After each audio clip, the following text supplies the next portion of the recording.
Hello, welcome back on my channel.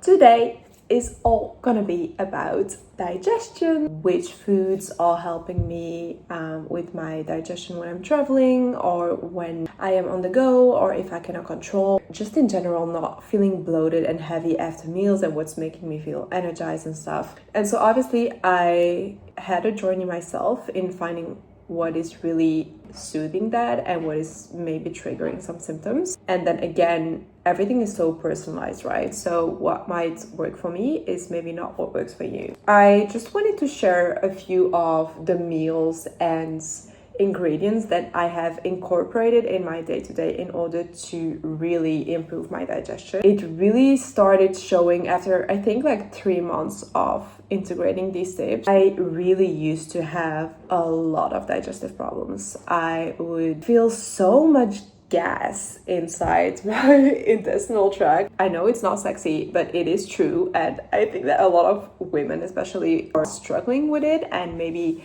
ashamed of talking about it, but it was really uncomfortable for me. And I would feel bloated after every meal, and I would have so much brain fog. I would either be super full or starving. Yeah, just giving you some tips and practical tools that you can use in your day-to-day to improve your digestion. First tool, and I actually started this tool when I studied Ayurveda, cooked meals over raw food.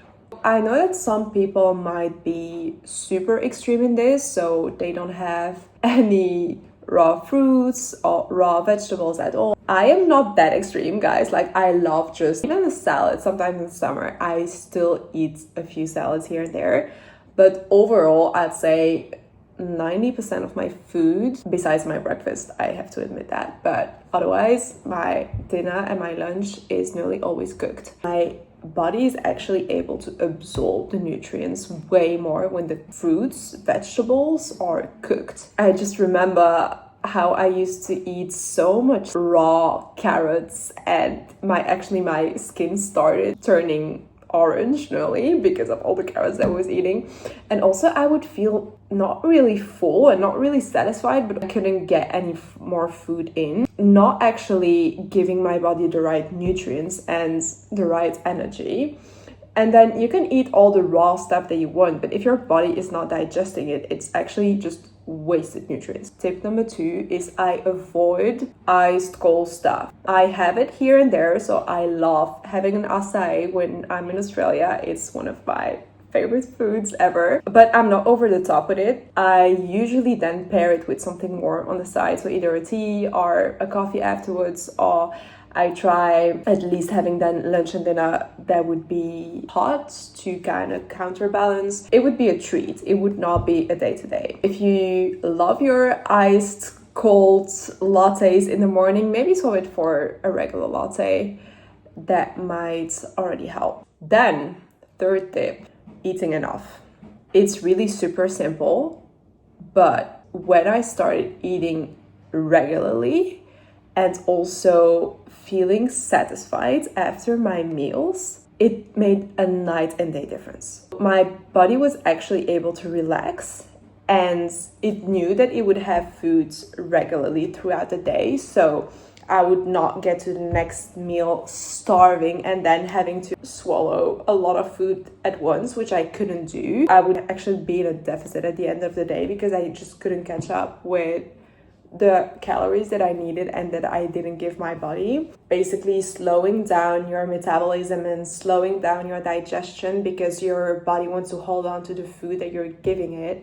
And if it's not enough or regular enough, your body will be like, whoa, what is this amount of food? You only gave me a salad and a cookie, so I cannot have it all, but I'm starving as well, so I need to catch up. And that would just create a lot of stress, and you don't create that supportive and loving relationship with your body. I would actually start nourishing my body early in the morning. Usually I wake up and before I do anything, I have something to eat. Even half a banana, a date, I have some coconut water on the side. It doesn't matter. I rehydrate and I have a source of quick carbohydrates so that my body knows like, oh, okay, like we can slow down, we can be calm, and I have something in my stomach because I've already had the big night gap. I don't want to distress my body even more by reducing calories from the morning on.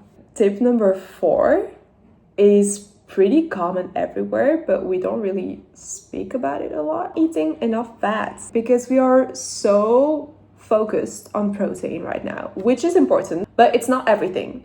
We need the 3 macronutrients and all the micronutrients as well. Fats are really important, especially for women. And I used to be so afraid of fat. Think about it. If you eat a salad and you have no dressing, no, say, olive oil or no butter on your bread or whatever, you're not going to absorb it. So that's, again, wasted food. Your body will not absorb it. It needs some kind of fat to be able to absorb all the vitamins and minerals that are in a salad or in the raw vegetable or whatever. Adding fats to every meal and every snack is really important. First, it keeps you full. And secondly, it really suits the digestion. It's nearly as if it's adding a bedding to your digestive tract so that all the rest can be absorbed. A few examples that I'm going to share in my recipes, but I like adding, which is also an Ayurvedic tip, by the way, some ghee. For the vegans out there, it's not for you. I don't know, it has nourished me from the inside out. I then usually pair it with bone broth, which is tip number, I don't know where we are. Integrating very specific nutrient-dense digestible foods, such as kefir, yogurt, kimchi, and some pickles and that kind of stuff. It's really more about the diversity. All these different bacteria are actually helpful to create a healthy microbiome. And so that brings me to the last tip, which is diversity. I know that a lot of you are sticking to the same meals all the time and the same foods, and it's kind of a comfort food or a safe food or whatever. But I truly believe that the more colorful your plate can be, the more nutrients and the more vitamins and the more seasonal and local you can do, the better for your body. For some people, certain foods might not work. We can make a whole other video about food sensitivities, which is a very interesting topic and in my opinion way more linked to the nervous system than to what you actually cannot digest. But all of that to say is that if you're always sticking to the same foods, I think that at a certain point your body will basically be in starvation mode and be like, okay, well, I'm kind of like done with the chicken and the broccoli. Can we have something else? It also goes with letting go of a lot of fear around certain foods and not seeing foods as good or bad, but just being like, okay, what do I need right now in order to support me? And maybe that is going out with your friends and having a pizza that night. On another day, it might be, wow, I feel really bloated and a bit tired and stuff. I am gonna make myself a big soup with warming veggies and sweet potato and all the goodies. And it's all about that balance. And I think that my last tip, my really last tip, would be just relax your mind about it and listen to what your body wants. Listen to what you crave, because it is so smart. I think that if you're coming from a very restrictive or a very hateful relationship with your body, it can be difficult in the beginning to know what your intuition is and to know what a societal pressure is. But the more you start tuning in with simple decisions, you build that trust in your body. When you are overly focused on having the perfect nutrition, it adds so much stress that is actually way more harmful than maybe not having a vegetable in a meal. You know what I mean? Now let's dive into a few of my good recipes and things that I cooked, and yeah, just want to share with you guys what I'm making and what is helping soothe my digestion and stuff, and basically applying everything that I just said.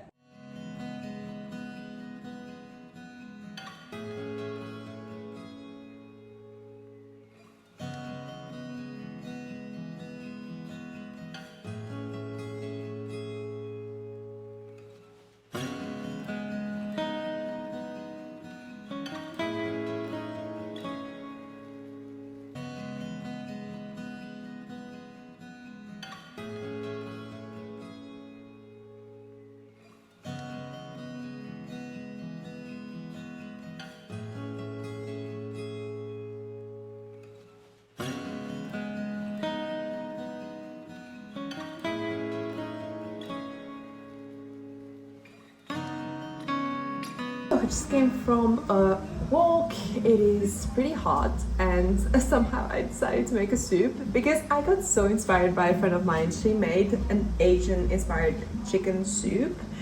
It's I think it's called a congee or something. It's made with bone broth, rice, ginger, garlic, and then she added chicken, so I can do it with turkey, whatever I had, and some veggies in there. So I kind of made it my sauce and it smells amazing. So yeah, I'm looking forward to trying some new stuff and being creative in the kitchen. I'm putting the recipe down there if you guys are interested, because I think that it's gonna be good.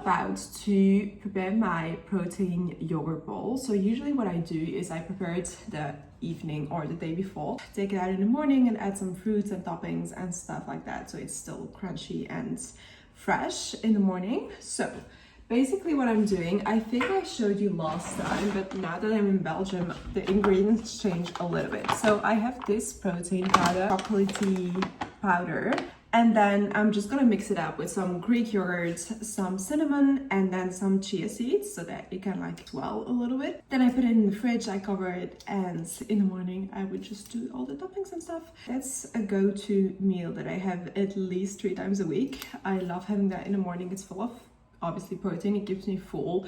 No, there is like this conversation about protein powders and do we need them or not? I don't know, for everyone. I'm just gonna answer myself. As I like having a sweet breakfast, it is basically the only real protein that is filling me up, and I like to pair it with some other either Greek yogurt or raw milk or whatever, so have some more like animal protein as well. But yeah, for me it works. But if you're more of a savory person, then maybe swap for eggs or fish, maybe some smoked salmon. If you're a vegan, maybe Gabby, my best friend, will make another video on that, because I used to be vegan as well, but it didn't really work for my body. I will not speak on that.